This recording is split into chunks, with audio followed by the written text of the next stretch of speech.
퇴직 1년 차 60세 은행 지점장에 고백월 300 쓰던 내가 지금 라면만 먹는 이유. 예전에 난 은퇴 후엔 매달 300만 원 정도면 넉넉하게 살 수 있을 줄 알았어요. 그렇게 믿었죠. 그런데 지금은 라면 하나 끓여 먹고 오늘도 가스비 걱정을 합니다. 60세 은행 지점장으로 정년까지 근무했던 정진호 씨가명의 이야기입니다. 들으면 놀랍겠지만 이런 현실이 요즘 은퇴자들 사이에서 결코 드문 이야기가 아닙니다. 겉보기엔 풍요롭고 잘 살아왔던 사람들도 막상 은퇴하고 나면 생활비라는 냉혹한 벽에 부딪히곤 하죠. 왜 그럴까요? 그 이유는 단순히 돈을 못 벌어서가 아니라 지출 구조를 은퇴 후에도 제때 바꾸지 못했기 때문입니다. 1. 왜 은퇴자들은 은퇴 후에도 월 300이 필요하다고 착각할까? 우린 퇴직 전 대부분 수십 년간 안정적인 월급을 받아왔습니다. 그래서 습관적으로 월세 대신 전세, 한 끼 10,000원짜리 식사, 가끔은 외식에 골프까지. 소비의 수준은 자연스럽게 현역 시절 기준에 머무르게 됩니다. 하지만 퇴직 후엔 달라져야 합니다. 수입이 확 줄어드는데도 지출은 여전히 그대로거나 줄지 않는다면? 그건 재앙의 시작입니다. 정진호 씨처럼 퇴직 후에도 월 300 정도면 괜찮겠지라고 생각하는 건 사실 과거 기준에서 벗어나지 못한 착각입니다. 2. 퇴직 1년 차 생활비 쇼크가 몰려오는 순간. 정 씨는 퇴직 당시 퇴직금과 연금 예상액을 합쳐 대략 월 180만 원 정도로 노후를 계획했습니다. 하지만 막상 살아보니 기본 생활비만 해도 월 250만 원이 훌쩍 넘더랍니다. 병원비, 차량 유지비, 명절 용돈, 자녀 결혼 축의금. 쓸 곳은 계속 나오는데 들어오는 돈은 줄어드니 결국 카드값에 손을 대고 예금도 깨기 시작했죠. 이대로 가다간 5년도 못 버틴다는 생각에 그는 지금 삶의 모든 항목을 다시 점검하고 생활비를 200, 아니 150으로 줄이기 위해 몸부림치고 있습니다. 3. 은퇴자 3인의 실제 사례. 나는 왜 돈이 부족한가? 사례 1. 58세 대기업 부장, 퇴직 2년 차에 월세살이 시작. 김 과장 가명은 퇴직 후 전세 자금 일부를 주식에 투자했다가 큰 손실을 봤습니다. 한때 2억 넘게 모아뒀던 돈은 1억 밑으로 줄었고 남은 자금은 생활비와 병원비로 계속 빠져나갔죠. 결국 전세를 빼고 보증금 적은 월세로 이사. 내가 이렇게 될 줄 몰랐다고 말하지만 정작 퇴직 후 한 달 지출 계획은 한 번도 제대로 세워본 적이 없었다는 게 함정입니다. 교훈. 은퇴 후에는 절대 자산을 잃지 않는 전략이 최우선이다.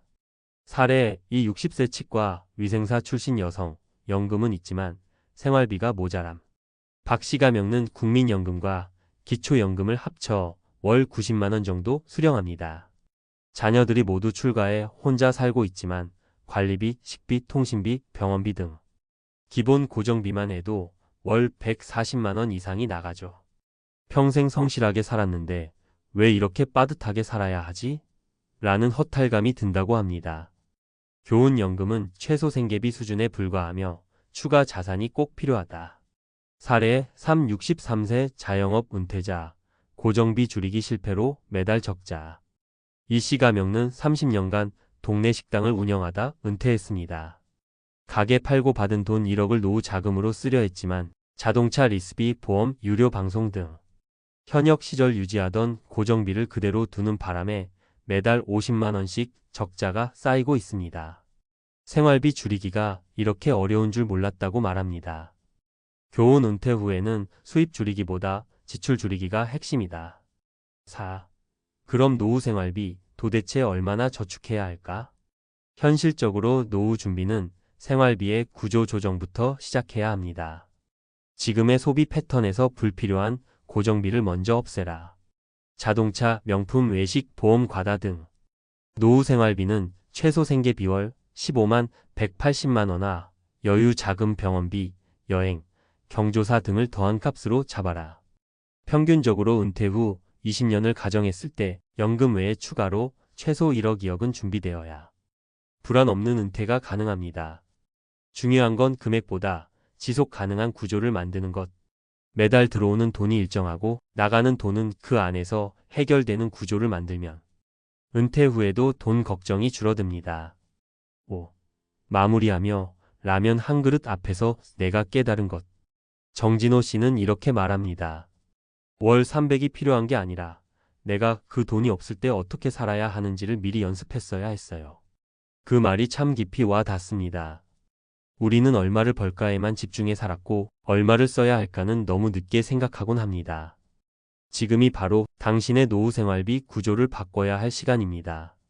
돈은 지금보다 어떻게 쓰느냐가 더 중요합니다. 지금부터라도 늦지 않았습니다.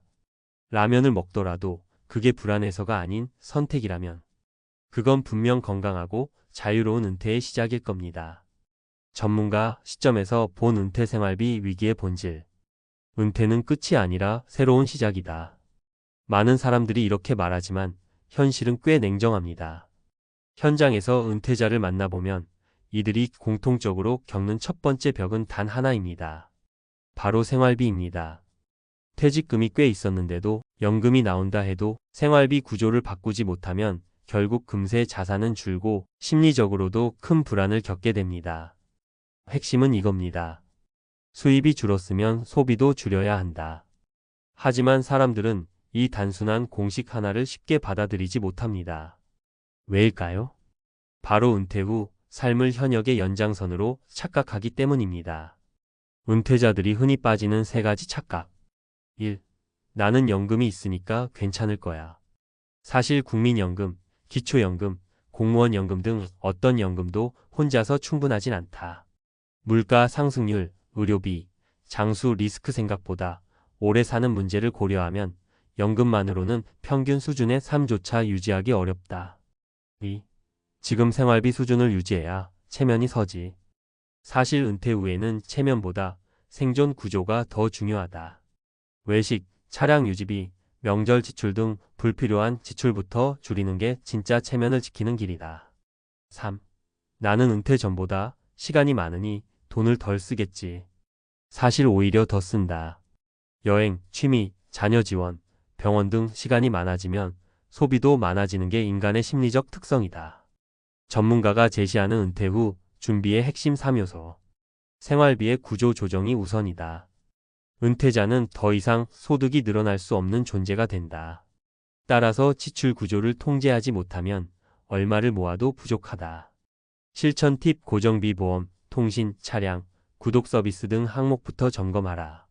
현금 흐름을 확보하는 자산 설계가 필요하다. 많은 은퇴자들이 자산은 많은데 현금이 없다는 함정에 빠진다. 대표적인 예 집은 있는데 생활비가 없어 집을 담보로 대출받는 경우. 실천 팁 연금화 가능한 자산 즉 매달 고정적으로 들어오는 돈을 만드는 것이 핵심이다.